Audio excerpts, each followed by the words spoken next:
Come in. Welcome. I'm E.G. Marshall. Welcome to the sound of suspense. Welcome to the fear you can hear. But mostly to the world of terrifying imagination.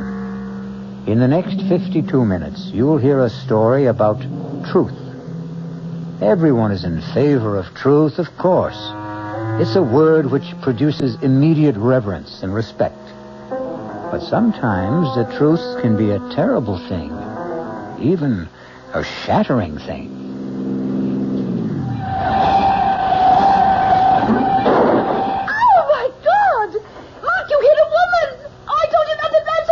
I didn't see her. I didn't see her crossing the road. Is she alive? Oh, Mark, look at the way she's lying there. Lorna, she must be dead. Lorna, you mustn't tell anyone. Please, you mustn't tell anyone.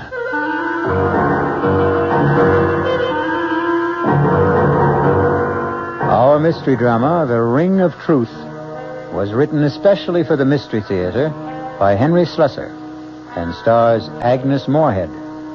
It is sponsored in part by Anheuser-Busch Incorporated, brewers of Budweiser, and by the Kellogg Company, makers of Kellogg's Special K cereal. I'll be back shortly with Act One.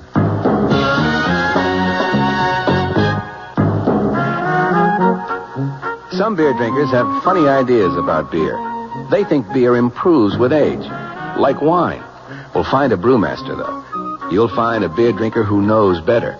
The Budweiser brewmaster says it all depends on how beer is aged. Just letting beer sit in lagering tanks makes it older, not necessarily better. That even goes for keeping a case around the house for a couple of months. But there is one kind of aging that's good for beer. The Budweiser kind. Beechwood aging. In this kind of aging, something happens. It lets all the flavor of the choicest hops and best barley malt that go into Budweiser get through to you. Sure, it takes more time and trouble to brew Budweiser that way, but brewing beer right does make a difference. Anheuser-Busch, St. Louis. Hey, Ma, what's for dinner? ShopRite has a beautiful buy to help you serve dinner. Fine imported porcelain china. The beautifully crafted Lovelace pattern by Crown Victoria. An elegant white-on-white platinum-banded pattern to complement any table. Now available only at ShopRite. The basic place-setting pieces, dinner plate, cup and saucer, dessert plate, and bread and butter plate, are just 39 cents. 39 cents each with every $3 purchase. A different place-setting piece is featured each week at this special price. You'll want to collect all the magnificent completer pieces and matching ovenware available every week at low prices, too. Visit ShopRite and start your set of lovely porcelain china today.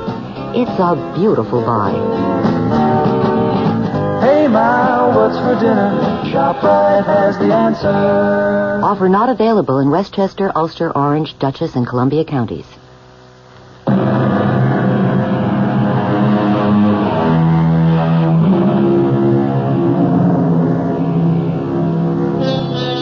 Now here's Act One of The Ring of Truth.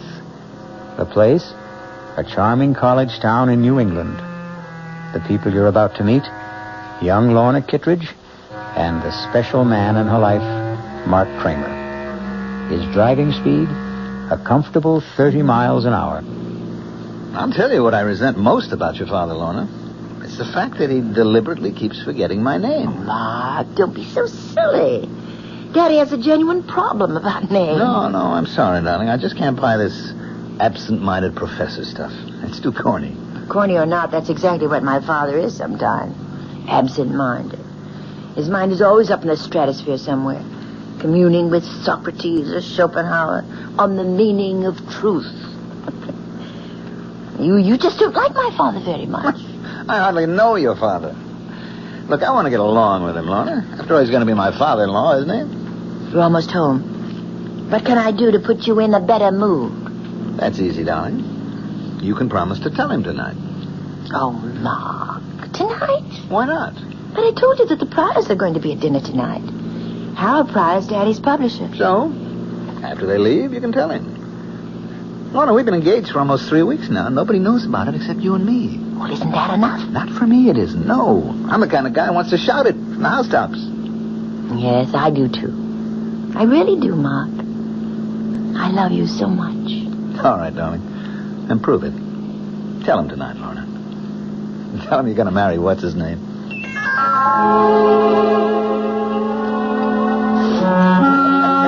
do you think I'm right? You're quite right, Harold. What the book needs is a much sexier title. Well, of course, there isn't a word about sex in it, but what's the difference as long as it sells, huh? What's the latest book about? Why, truth, of course. Daddy's favorite subject. Should be everyone's favorite subject, in my opinion. You know, if you really want a suggestion for a new title, Professor, I think I have one. Do you, Mac? Daddy, the name is Mark. Oh, yes, of course. I'm sorry, Mark. Well, go on. Let's hear your suggestion. Why not call it The Ring of Truth? Well, I think that's a very good name, but, of course, that's up to Professor Kittredge. It's not a bad title, Mark, but, well, it does imply a lack of sincerity, doesn't it? The Ring of Truth is only the surface appearance of it. What I'm examining in my book is the necessity for stark truth, for truth unafraid. Of course, there's a fairly good argument against stark truth sometimes, isn't there? I mean, there's still a necessity for a white lie now and then. You mean in the real estate business, perhaps? No, not just in my business, in everyone's. I mean, there are times when tact, courtesy, and general goodwill call for a shading of the truth. May I make a suggestion, everyone? Why don't we have our coffee in the living room? It's a good idea, darling. No, George, I want to... I'll give you a hand with the dishes, honey. Besides, I'd like a little conversation with you in the kitchen.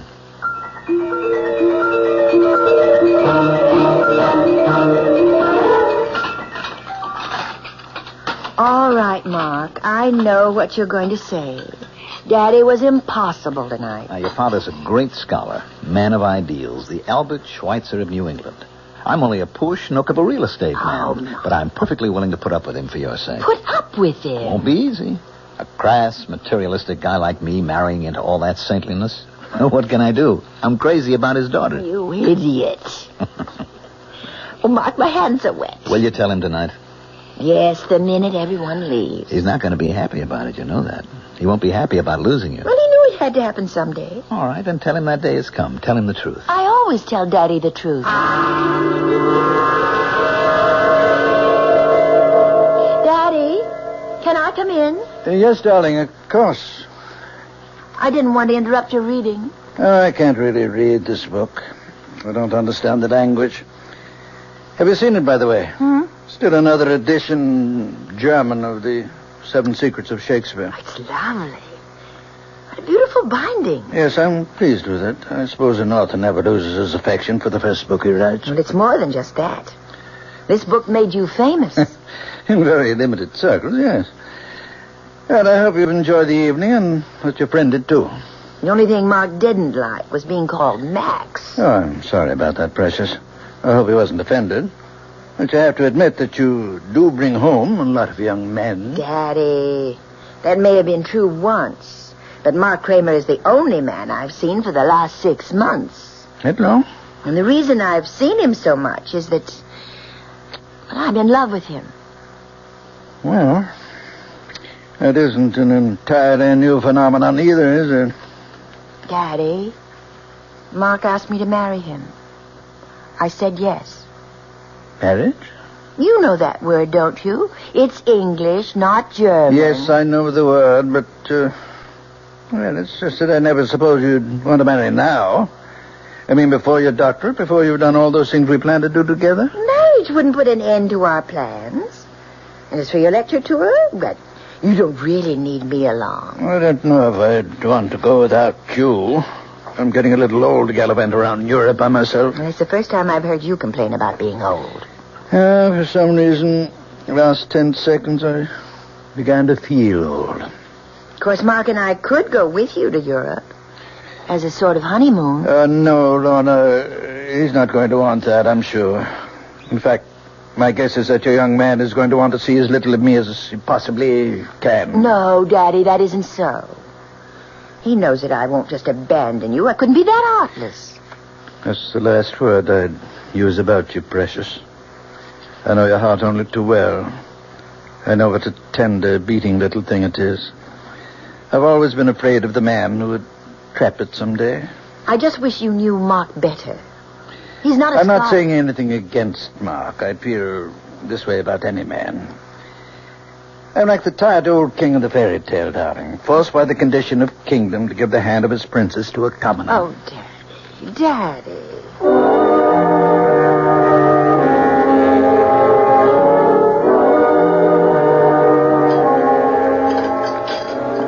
Mark, you're just being pig-headed. It won't even be 6 months. And by that time, I'll have my doctorate, and Daddy's lecture tour will be over. Oh, that's great. Just great.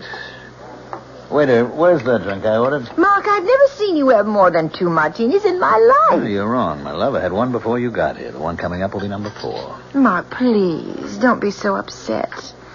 I'm not breaking our engagement. I'm simply asking for a postponement. How long did it take to talk you into it, Lorna? Well, it was something I decided to do, Mark. All by myself. Because you realized how important it was? To get your Ph.D.? To make sure Daddy was taken care of on his lecture tour? But it is important to me. You know, you're a lucky girl to have a father like that. Now, you take my old man. Good old Charlie Kramer. Real estate. I don't think he ever heard of an ethic or an ideal in his life. Probably told a dozen lies a day, old Charlie. I guess that's why he turned out so badly. You're drinking too much. You always do when you're angry. Just another flaw in my character. Hardly noticeable in the general ruin of my personality. Please, Mark, I don't want you to be drunk to drive me home. Oh, don't worry. I won't even have that 4th drink. See what a nice guy I am? I want to make sure you get home to Daddy safe and sound.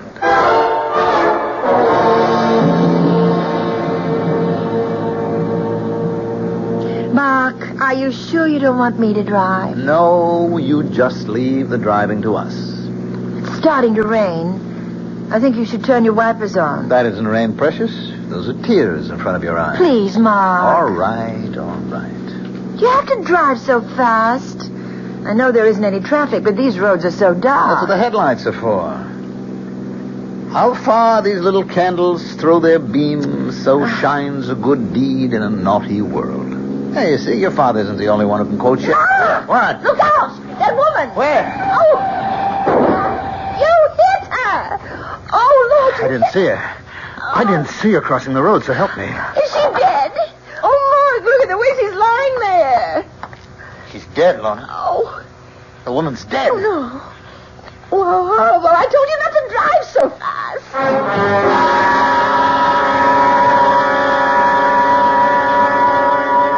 Oh, Daddy, it was so awful. And it was my fault. My fault that Mark drank so much. He really doesn't like whiskey very much, but when I told him about what we decided about postponing the wedding... You mean what you decided, darling? It was your decision. He was driving so recklessly. He must have been going 60 miles an hour on that road. The speed limit there was only about 30. They haven't arrested him, have they? No. But the police were called, weren't they? Yes, yes. They know Mark, of course. He's lived here all his life. Didn't they give Mark a sobriety test? No, nobody even suggested it. I mean, Mark didn't seem to be drunk at all. Not after it. And of course, he didn't say he'd been drinking. Didn't mention the speed he was traveling at. Well, they asked him. Mark said he was going 35, and the woman just stepped out in front of him. I see. He had to say it, Daddy. I mean, otherwise it would have been a crime, wouldn't it? I think it's called vehicular homicide. Well, he could go to prison for that, couldn't he? Perhaps. Oh, Daddy. Donna, what did you say? What? What did you tell them when the police talked to you about the accident? They didn't. They didn't ask me anything. They said there would be an inquest to determine the facts. I suppose I'd have to answer questions then. And what will you say then? Oh, I don't know. I mean, I have to corroborate Mark's story, of course. Is that what you're going to do? Oh, well, if you could have seen his face, Daddy, it was like a child. Like a little boy, afraid to be punished. He said, "You'll stand by me, Lorna, won't you?" And so you're going to stand by him. You're going to forget all you ever learned about truth. You're going to lie. But, Daddy, what else can I do? I can't advise you, my darling. All I can do is remind you that you and I have always loved truth as much as we've loved each other. Are you going to change now?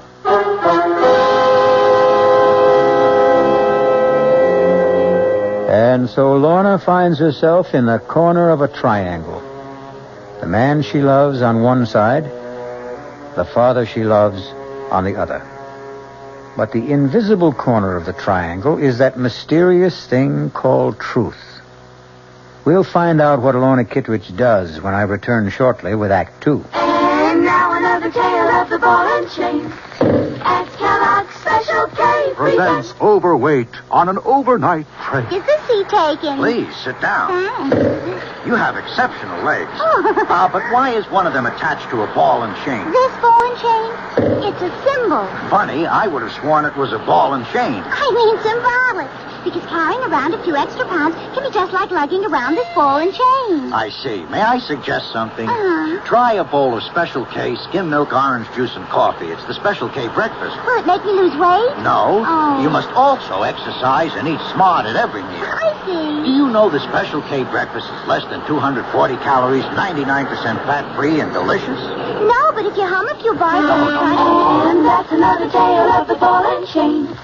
Your happy ending could begin with the Kellogg's Special K breakfast. That's Kellogg's Special K. Good night.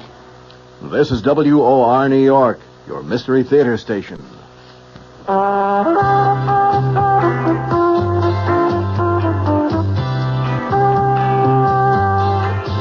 No matter what you're saving for, that's what Suburban Savings for Suburban. Suburban Savings offers you a regular savings account with flexibility. You can add any amount to your account whenever you wish. Withdraw whenever you want. Suburban Savings pays a 5.25% annual interest rate on regular savings paid quarterly, which earns an annual effective yield of 5.47%. Interest is compounded continuously from day of deposit to day of withdrawal, as long as $50 is maintained in the account to the end of the quarter.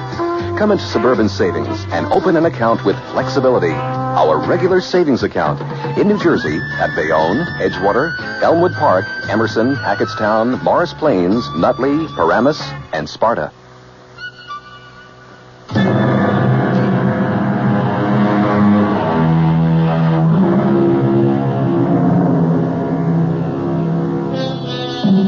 Ye shall know the truth, and the truth will set you free. Will that familiar saying work in the case of Mark Kramer? It may all depend on the outcome of the next conversation you hear in the home of Professor John Kitteridge and his daughter. Lorna, may I come in? Yes, Daddy. All dressed already? Yes. I know I don't have to leave for the county courthouse for another hour, but I was too nervous to just lie in bed. Why don't you come downstairs and have some breakfast with me? No, I couldn't. I feel too sick. Oh, poor kitty. You know, I haven't called you that since you were a little child. Or don't you remember me calling her that? No, not really. You see, before you were born, I wanted to name you Catherine. But your mother objected because she was certain you'd be nicknamed Kitty. Then you'd be Kitty Kitteridge.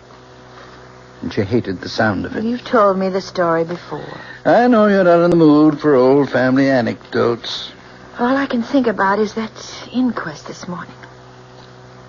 I'm so frightened. My skin feels like ice. Darling, you won't have to be frightened if you do what I said. It's only lying that makes us afraid. Please don't talk about it. I have to lie for Mark. I love him. I'm going to marry him. Do you think the others will lie? The bartender at that restaurant? What was the name of that again? Bruno's? Yes. He'll defend Mark. I'm sure he will. They don't like trouble. They had some license problem last year. They won't want to admit that they served Mark so many drinks that he was hardly able to walk. To say nothing of drive. Sure. So you're the only one who has to lie. Daddy, the woman is dead. Nothing will bring her back. Lies, truth, nothing. Who does it help if Mark goes to prison? Yes. You're right, precious. There's no profit in truth. None at all. Then you agree with me. No profit, Lorna. Only loss, maybe. But that's something you'll have to judge for yourself. You know my feeling about truth. You know what I've always taught you about it. Yes. Dare to be true. Nothing can need a lie. The fault which needs it most grows too thereby. You used to like that poem. Now you're quoting it with contempt. Oh, Daddy, why can't you understand? Why do you have to be so demanding? Let me forget truth just this once. Your mind is your own, Lorna. Well, I want to do what's right. Then do what you want to do. You're an adult now, independent of me. Lie if you want to. But don't look for my approval. And above all, don't ask for my blessing. Daddy!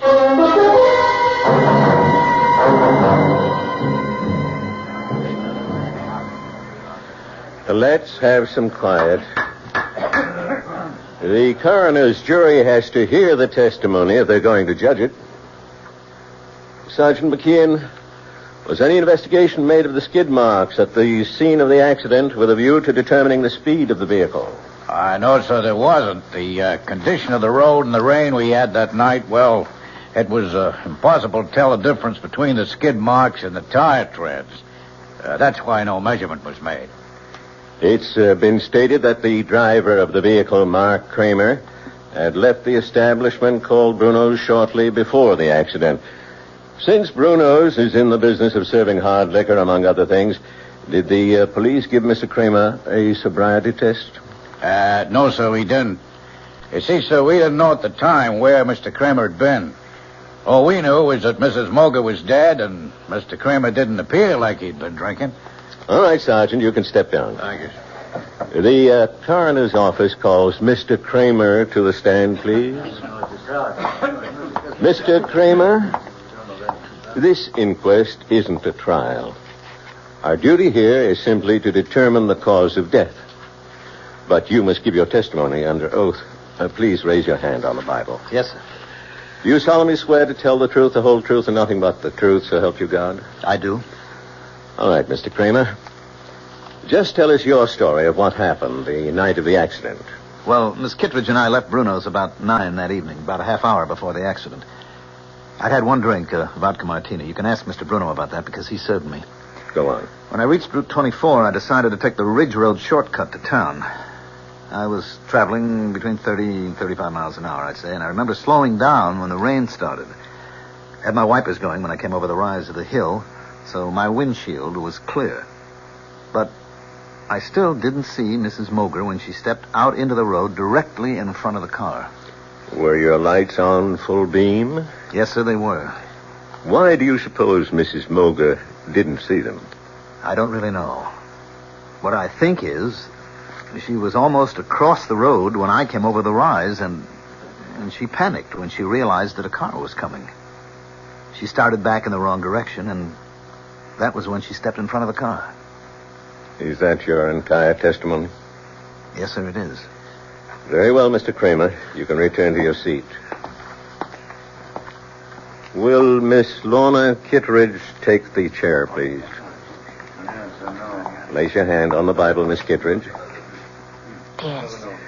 Do you solemnly swear to tell the truth, the whole truth, and nothing but the truth, so help you God? Yes, I do. Please speak up, Miss Kittredge. I do. Miss Kittredge, you were with Mr. Kramer on the night of the accident. Yes. You went with him to the place called Bruno's. Yes, I did. And did you have a drink that night? Yes, I had a martini. The same as Mr. Kramer? Yes. When Mr. Kramer's car approached Mrs. Moger's driveway, did you see the lady before the automobile struck her? I'm not sure. I think I saw her for just a split second. And then the car hit her. It was all terribly unreal. Were you aware of the speed you were traveling at? Miss Kittredge. I'm not sure of the exact speed. Mr. Kramer thinks it was between 30 and 35. Do you agree with that? No. What was that? It couldn't have been that. It was more like 55 or 60. Did you say 60, Miss Kittredge? About that, yes. Lorna, for God's sake. I hope you've considered this reply, Miss Kittredge. Yes, I've considered it. We were traveling at least that. I'd been looking at the speedometer only a few minutes before. I was complaining to Mark about his speed, but he wouldn't listen to me. He wasn't in any mood to listen. He was angry, and he was drunk. Lorna! Please, everybody, quiet now. Mr. Kramer, please take your seat. It's the truth. The truth, I can't help myself. He was drinking. He had too many martinis, and he was drunk. Are you telling us he had more than one drink? He had 4. I know he did. And he drove like a madman. No matter how I tried to stop him, he never thought that woman would be on the road at that time of night. He wouldn't listen. I couldn't believe it was really happening. It was like hearing someone else say the words. Please don't cry, Kitty. I tried not to look at his face. I tried so hard not to see him, but I couldn't stop myself. How can you blame yourself for telling the simple truth? How can you think it's wrong? But don't you realize what'll happen to him, Daddy? He's going to be indicted. He may go to prison. I'm sure Mr. Kramer will hire himself a very smart attorney. Who's that? I have no idea. Oh, I can't see anyone now. I just can't. Yes, of course. You go to your room and I'll answer it. Go on, darling. Go lie down. Yes. Oh, it's you. I want to see Lorna. Mark, please listen to me. I know exactly how you're feeling at the moment. Thanks for remembering my name, Professor. That must be the very first time. I'm sure you realize that what Lorna did this morning was extremely difficult and painful for her. That it was an agonizing decision. Only who made it? Lorna's lying down right now. I suggest you try telephoning her later. I'm not leaving until I see her. I had hoped we wouldn't get violent about all this, Mark. Frankly, I don't think you're in a good position to commit any other rash actions. Daddy, it's all right. Lorna, I thought you were in your room. I'll talk to Mark. Very well. But don't ask me to leave, because I won't. You don't have to leave, Professor. I'd like you to know this, too. Know what? What the town gossips are saying. Lorna, they're saying that we had some kind of fight. A lover's quarrel, and that you wanted to get back at me. Oh, you know that's not so. Yes, I know it. But the other explanation makes even less sense. That you just had to tell the truth. Well, it wasn't easy for me. Lies would have been easier. One small lie, Lorna. That was all you had to say. You're so afraid of hell that you wouldn't lie for me? I can't expect you to understand. But I do understand. Better than you do, maybe. It was your father's idea. Now, just a moment, Kramer. Well, you remember my last name, too. I think I made more of an impression on you than you were willing to admit. There's no need to be nasty. Lorna, you're so stuck on the truth. Tell it now. He told you what to do in that courtroom. Professor Kittredge's little girl always listens to Daddy, and she never lies. Please, Mom. He insisted that you tell the truth, didn't he? He gave you a lot of high-flown ethical reasons for telling the truth. Nothing but the truth. Every reason but the real one. You're wrong. I made up my own mind. Your father knew what would happen. It would split us apart, and that's what he really wanted, Lorna. That's the truth that he didn't mention. I think that's quite enough. If you don't leave right now, I'm calling the police. Don't bother, Professor. You've done a very good job. On Lorna and on me.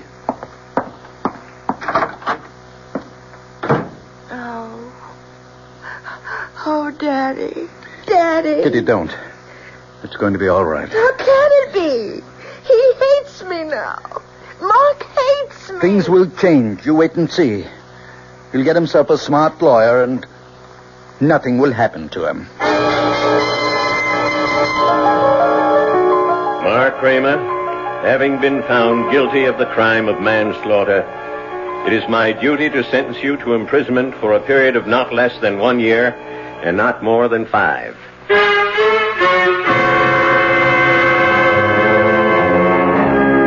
And so the truth has not set Mark Kramer free.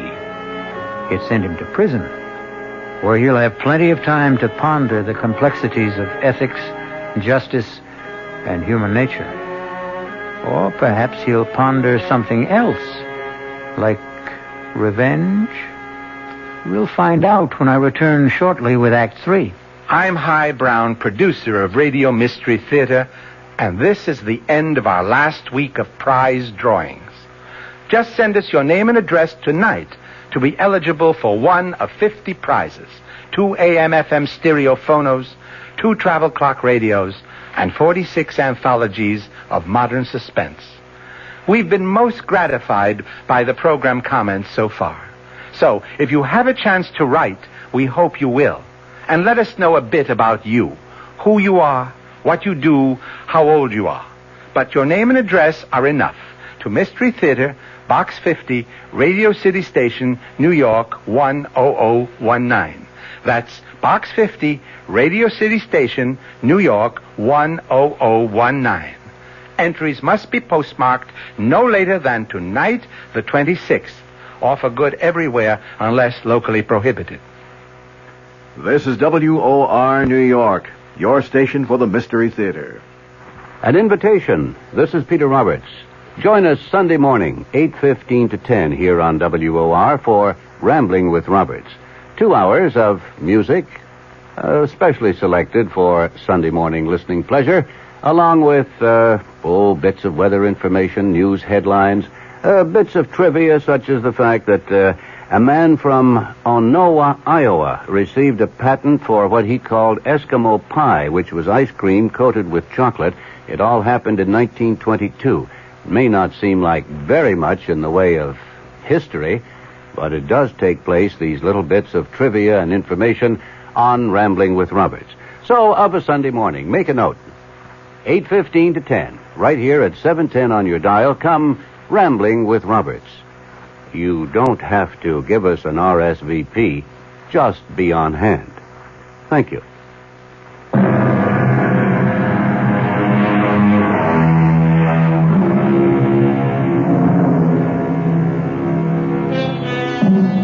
It's now 1 year later. Sad to say, Mark Kramer is still wearing prison gray. As for Professor Kitteridge, he's had problems too. A bad case of the gout caused cancellation of his European lecture tour. Even more disappointing, his daughter Lorna lost interest in working on her thesis and abandoned the idea of obtaining her doctorate. In fact, Lorna Kitteridge seems to have lost interest in life itself. Lorna, you awake? Yes, Daddy. I'm up.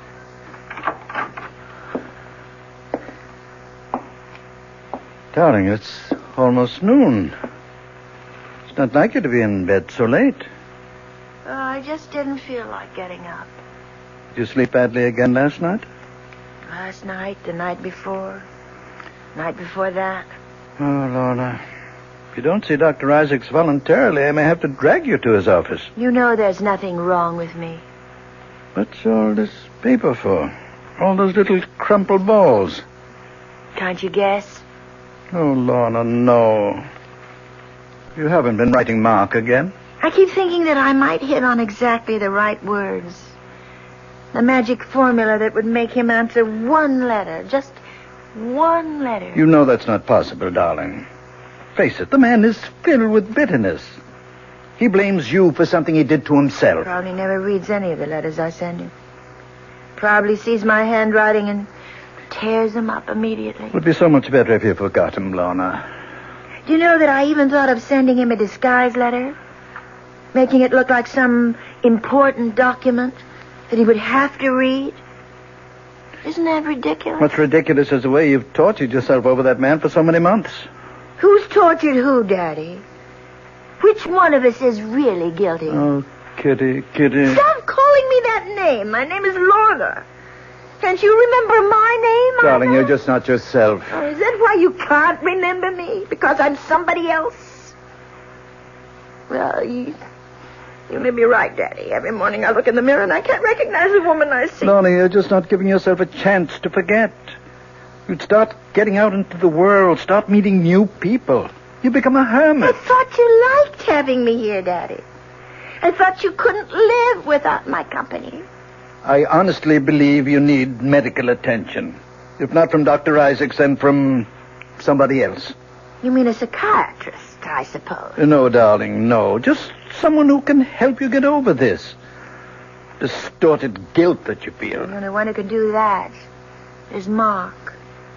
And he won't see me or write me or anything. Lorna. Oh, please go away. Please. I'm going to try to sleep. It's the only time I'm happy. When I'm asleep. All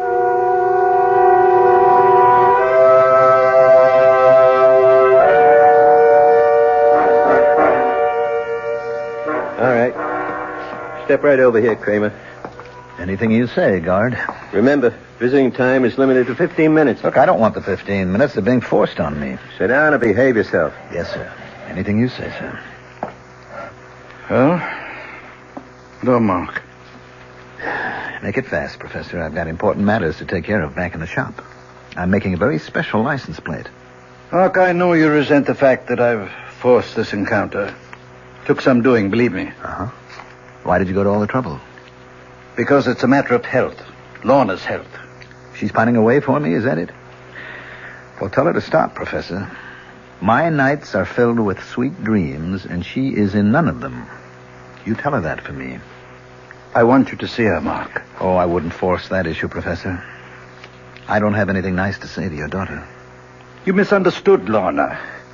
Couldn't expect you to applaud what she did in court. But if you really thought about the ideals that motivated her... Whose ideals? Yours or hers? Do I have to separate them? Yes. But you can't, Professor. Because she's your monster. You've got her all twisted up between her ethics and her instincts. I suppose you're proud of the result, but it's a fake. There's nothing fake about her principles. She doesn't have principles. All she has is you. Her shining example. She wants you to love and admire her, so she does what you expect. That's why Daddy's little girl always tells the truth. She does tell the truth. Always. And her father? I abominate lies. You won't even lie to yourself. Then tell me this. Weren't you happy when Lorna and I broke up? Didn't it save your happy home? I can see that coming here was a mistake. You're a hypocrite, Professor. This whole thing was your doing, and I'll never let you forget it. Goodbye, Mark. Wait a minute. There's something you should know. What's that? I'm being paroled next week. Tell that to your daughter. Maybe it'll improve her health.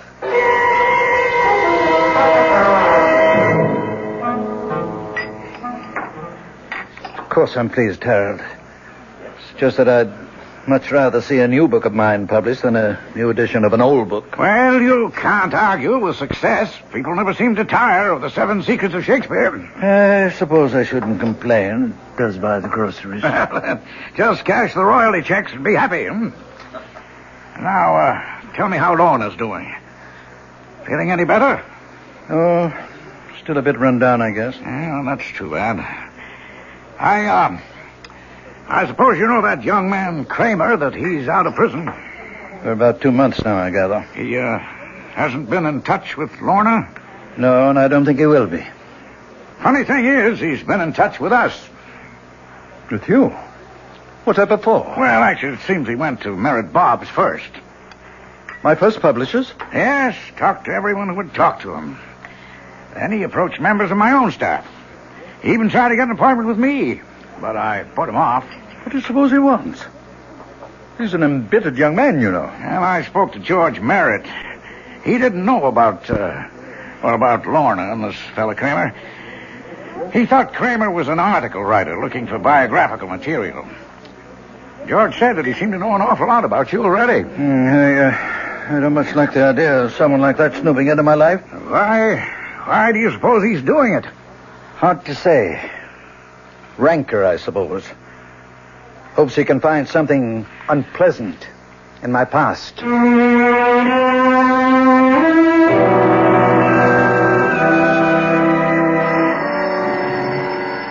I'll get it, Lorna. Hello? Professor Kittredge? Yes? Mark Kramer, Professor. Oh. Yes, I was just speaking about you the other day with my publisher. I'd like to see you, Professor, this evening, if that's possible. See me? Or Lorna? No, just you. If Lorna wants to be there, that's her business. Something tells me she'd rather stay away. Can you give me some idea of why you want to see me? You might say it's a business matter. Who is it, Daddy? What time would be good for you, Professor? Make it about 9. I'll make it exactly 9. Daddy, you look so strange. Who was that on the phone? It was Mark Kramer, Lorna. Mark? He's asked me to see him at 9 tonight. I have no idea what he wants to say, but whatever it is, I'm sure it won't be anything pleasant. I'd rather not be here. I didn't think you would. Mark blames me for what happened in court, not you. He refuses to admit that it was your own love of truth. My love of truth? Daddy, you never understood me yourself. How could you explain me to someone else? I didn't love truth. I loved Mark. You did what you had to do. What your conscience told you to do. My conscience? Is that what I was satisfying? That small little voice inside me? It can be a loud voice, darling. A very compelling But voice. I still hear it. It's still talking to me. And you know what it's saying? You fool. You fool, you fool. Lorna. I think I'll go out now, Daddy. Right now.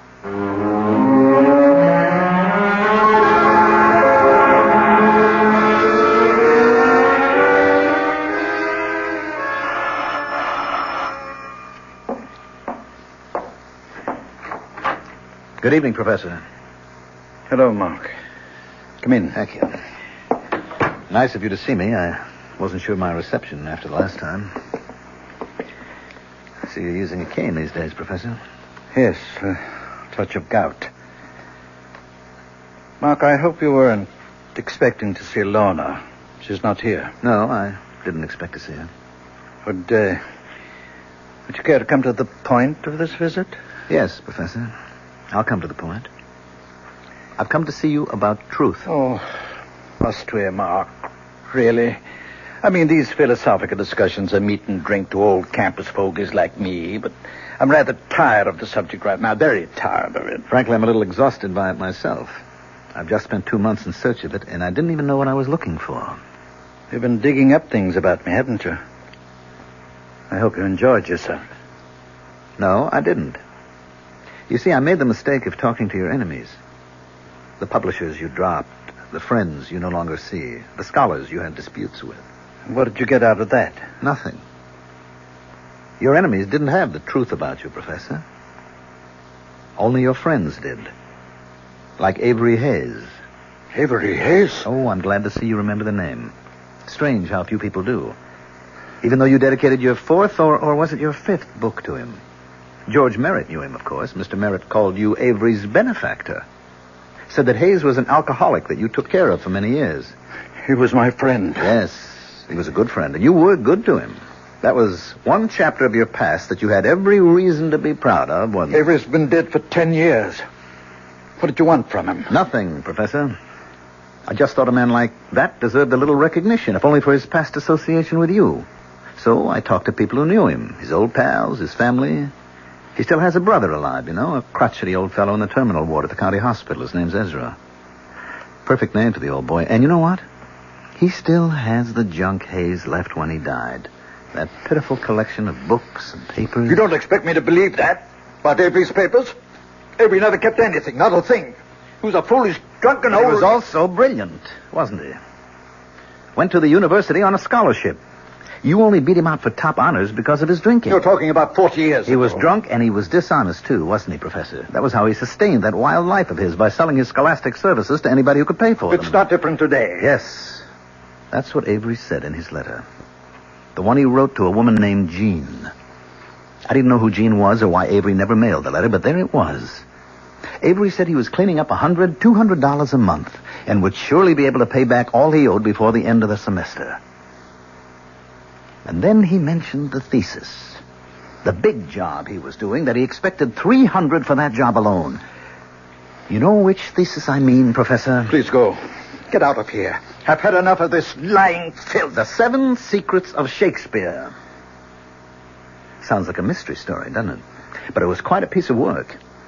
And it became more than just a college thesis. It became a world-famous book. It made your reputation, Professor. You're a liar. A liar. You know nothing about it. You paid Avery for his work and put your name on it. You might have done as well yourself, but you were young and lazy and you had the money to pay for it. Then you discovered how good it really was, and it was too late for both of you to change the course of history. Get out of this house now. Get out. I'm going, Professor. I just wanted you to hear this little story about truth. And also to tell you that I have Avery Hayes' letter. What did you say? I have his letter, Professor. It tells the whole story. Good night. Back! You told me to go, and I'm going. You filthy animal! Get rich! Kill you monster! I'll kill you! Kill you, you animal! Daddy! Kill you! Daddy! Like a wild beast! Oh, my God! What have you done? Lorna! Daddy! Lorna! Oh, thank heaven you're here. Oh, Thank heaven. look at his head. Oh, dear Lord. You saw what happened. Oh. What the crazy fool did, he attacked me. You killed him with your cane. He attacked me, Lorna. You know how much he hated me? I had to defend myself. No, I saw what happened. I saw you strike him from behind. No, Kitty, no. He tried to kill me. That's why I hit him. Daddy, I saw everything. You killed Mark. You did it deliberately. That's the truth. You always taught me to tell the truth. It's the only important thing. The truth.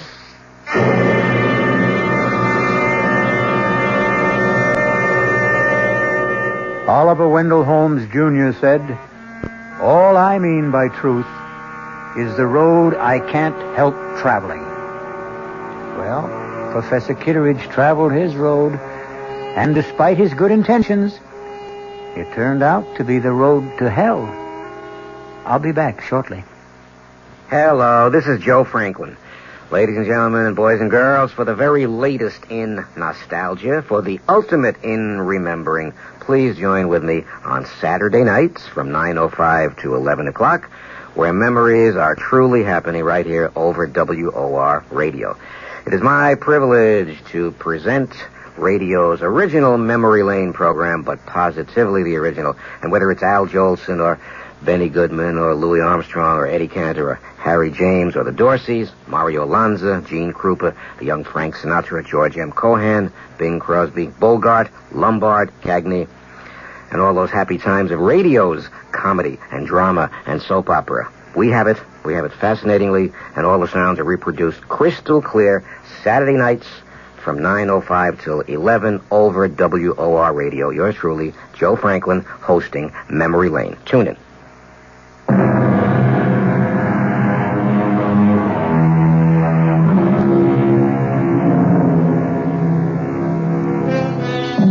If there is a moral to the story you've just heard, it's not that truth is so bad.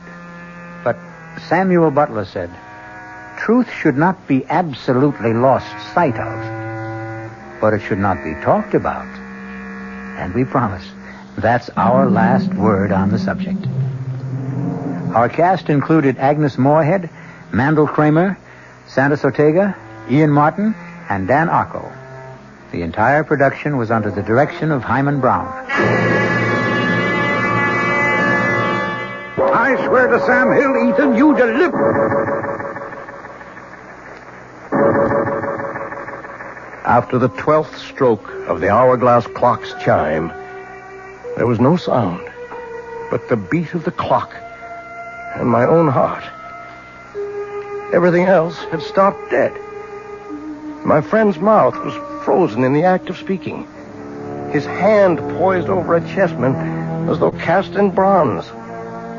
Outside, like the old child's game, people had turned to statues.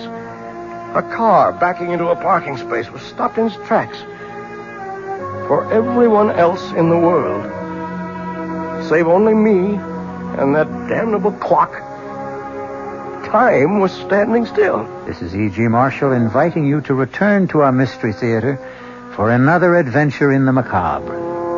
Until next time, pleasant dreams.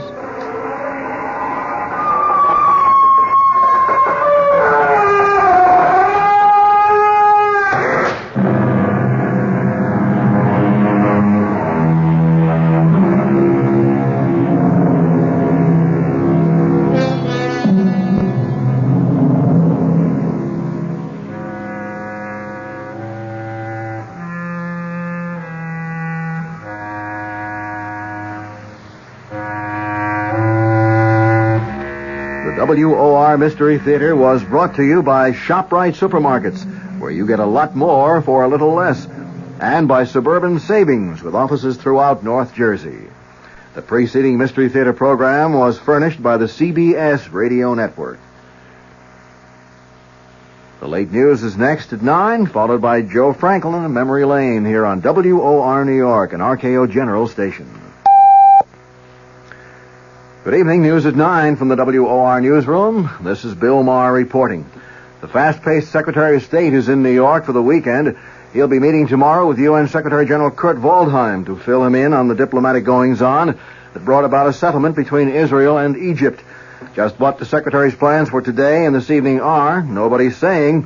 One of the Secretary's favorite companions, Nancy McGinnis, lives in New York, but all aides will say about Kissinger's plans is he has personal business. President Nixon can be impeached for abuses of political power, even though he may not have violated criminal law. This, according to a study just released by the New York Bar Association. The U.S. Constitution says the president can be impeached for, quote, high crimes and misdemeanors. According to the Bar Association's report, this phrase comes from English law and refers to acts which undermine the integrity of the government, as well as purely criminal acts.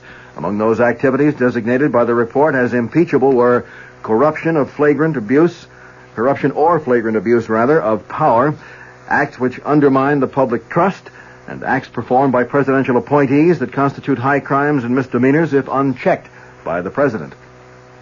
The upcoming trial of two former cabinet members has prompted the Senate Watergate Committee to postpone its public hearing scheduled to begin Tuesday.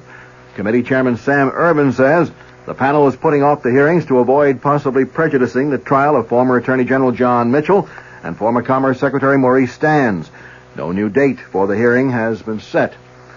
A spokesman for the Capitol Hill leadership has said the Democrats in Congress will cooperate with President Nixon in meeting the energy crisis. But, said California Democrat John McFaul, the White House must reciprocate. McFaul spoke on national radio in response to President Nixon's energy address last week. The congressman said the first positive step the administration could take is to withdraw its opposition to a provision of the Emergency Energy Act attacking excessive oil company profits. The captain of that Bulgarian fishing vessel seized off the New Jersey shore today for allegedly fishing within the 12-mile U.S. coastal limit has denied his trawler trespassed. The captain, Peter Todorov-Donchev, said in New York, where he was brought by the Coast Guard, that his vessel was 13 and a half miles out to sea when his ship was overtaken by the Coast Guard cutter Unimak. Turkish officials still are seeking an explanation for a jetliner crash which claimed the lives of at least 62 persons this morning. The plane went down shortly after takeoff from Izmir, causing what authorities call the worst air disaster in Turkey's history. The U.S. Embassy in Ankara says two of those killed were identified as New Jersey residents, Dr. and Mrs. Horace Gerard of 41 Knox Road in Tenafly. Well, 51% of the population is female, and Governor Brendan Byrne isn't taking chances with their votes. The New Jersey governor has spoken before the state's first meeting of female public servants, and he promised to give serious consideration to the problems facing women. Byrne asked the group assembled in Princeton for help in recruiting qualified women for jobs in state government. The governor said he has tried to appoint a woman as state education commissioner, but said he received virtually no applications from females. The weather for New York City and vicinity, mild with occasional rain tonight and again tomorrow.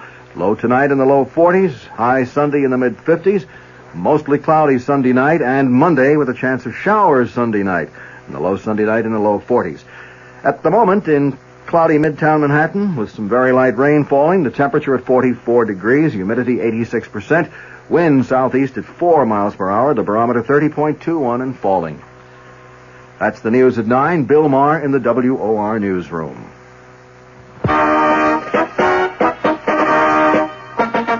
Your AMC dealers got the all-new mid-size car that economizes on everything but comfort. That car, the roomy 74 Matador. And another important advantage. Our 74 Matador comes with an economical 6-cylinder engine as standard equipment. And consider this. Matador is the only new mid-size car backed by all the benefits of the exclusive AMC Buyer Protection Plan, which means that under normal usage and accepting tires, if anything AMC did goes wrong with your new 74 Matador in the first 12 months or 12,000 miles, we'll fix or replace it free. Come in today. Meet the unbeatable combination. 74 Matador backed by the AMC Buyer Protection Plan.